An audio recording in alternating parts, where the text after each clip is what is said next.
Elon Musk నిజంగా great, అనుకున్నది సాధించాడు. ప్రపంచంలో కొన్ని వర్గాలు వ్యతిరేకించినా పట్టుబట్టి ప్రయోగం చేశాడు. అదే బ్రెయిన్లో చిప్ను అమర్చడం. న్యూరాలింక్ వ్యవస్థాపకుడు ఎలన్ మస్క్ చేసిన ఈ ప్రయోగం నిజంగా రాబోయే మరికొన్ని ప్రయోగాలకు మార్గం సుగమం చేసినట్లే. కొద్ది రోజుల కిందట మనిషి మెదడులో చిప్ అమర్చింది న్యూరాలింక్. ఇప్పుడు ఆ చిప్ ఉన్న వ్యక్తి నెమ్మదిగా కోలుకుంటున్నాడు. తన ఆలోచనలతో కంప్యూటర్ మౌస్ను కంట్రోల్ చేయగలుగుతున్నాడు.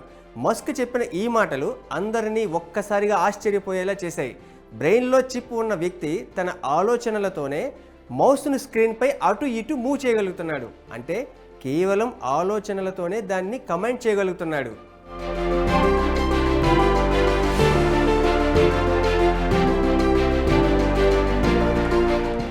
కేవలం మౌస్ను మూవ్ చేయడమే కాకుండా మౌస్ బటన్స్పై ఎక్కువ క్లిక్స్ వచ్చేలా న్యూరాలింక్ ప్రయత్నిస్తుంది. ఆలోచనల వల్ల ఆ చిప్ ద్వారా మౌస్ను ఇంకా వేగంగా కంట్రోల్ చేయడానికి అవకాశం ఉంటుందంటున్నారు శాస్త్రవేత్తలు. ఇప్పుడు అనుకున్న రిజల్ట్ వచ్చింది కాబట్టి మస్క్ను అందరూ ప్రశంసలతో ముంచెత్తుతున్నారు. నిజానికి ఈ ఆపరేషన్ చేపట్టడానికి మస్క్ చాలా ప్రయత్నించాల్సి వచ్చింది. మనుషులపై ఈ చిప్ను ప్రయోగించడానికి సెప్టెంబర్లోనే పర్మిషన్స్ తీసుకున్నాడు మస్క్. తర్వాత ఈ ఏడాది జనవరిలో మనిషి బ్రెయిన్లో చిప్ను అమర్చారు. అప్పటి నుంచి అందరిలోనూ ఒకటే ఉత్కంఠ, దీని రిజల్ట్ ఎలా ఉంటుందా అని అందరూ చాలా టెన్షన్తో ఎదురు చూశారు. అలాంటి వారందరికీ మస్క్ గుడ్ న్యూస్ చెప్పారు.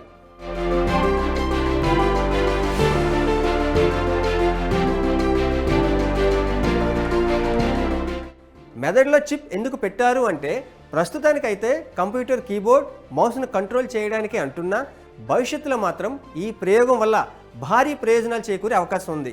శరీరంలో కాళ్ళు చేతులు పనిచేయకపోతే వాటిలో కదలికలు తీసుకురావడానికి ఈ ప్రయోగం ఉపయోగపడుతుందంటున్నారు. ఇక మానసిక సమస్యలు, నాడీ సమస్యలు, అల్జీమర్స్ వంటి వాటికి చికిత్సలోనూ దీని ఫలితాలను ఉపయోగించుకునే అవకాశం ఉంది. అందుకే ఇలాంటి చిప్ ప్రయోగానికి మస్క్ ఎప్పటి నుంచో ప్రయత్నిస్తున్నాడు. మొత్తానికి ఆయన పట్టుదల వల్ల ఏళ్ల నాటి కల సాకారమైంది.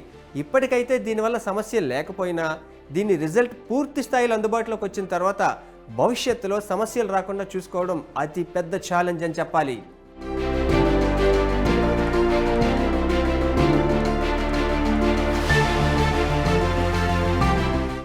ఎనిమిది మిల్లీమీటర్ల వ్యాసమున్న N1 అనే చిప్ వెంట్రుకలో 20వ వంతు ఉంటుంది. అంటే ఎంత చిన్నగా ఉంటుందో ఊహించుకోవచ్చు. దీనికి ఎలక్ట్రోడ్లు ఉంటాయి. బ్రెయిన్లోకి దీన్ని అమర్చుతారు. ఈ ఎలక్ట్రోడ్లను బ్రెయిన్లోకి పంపిస్తారు. అక్కడ గమనించాల్సిన విషయం ఏమిటంటే, ఒక చిప్లో దాదాపు 3000 ఎలక్ట్రోడ్లు ఉంటాయని. ఇక మైండ్లోని న్యూరాన్లో ఉండే సందేశాలను ఇవి బ్రెయిన్కు చేరవేస్తాయి. ఇవి కంప్యూటర్ల అల్గారిథంలు గుర్తుపట్టేలా మారతాయి. నిజానికి ఇలాంటి ప్రయోగాల్లో ఒక వ్యక్తి బ్రెయిన్లో 10 చిప్లను అమర్చవచ్చట.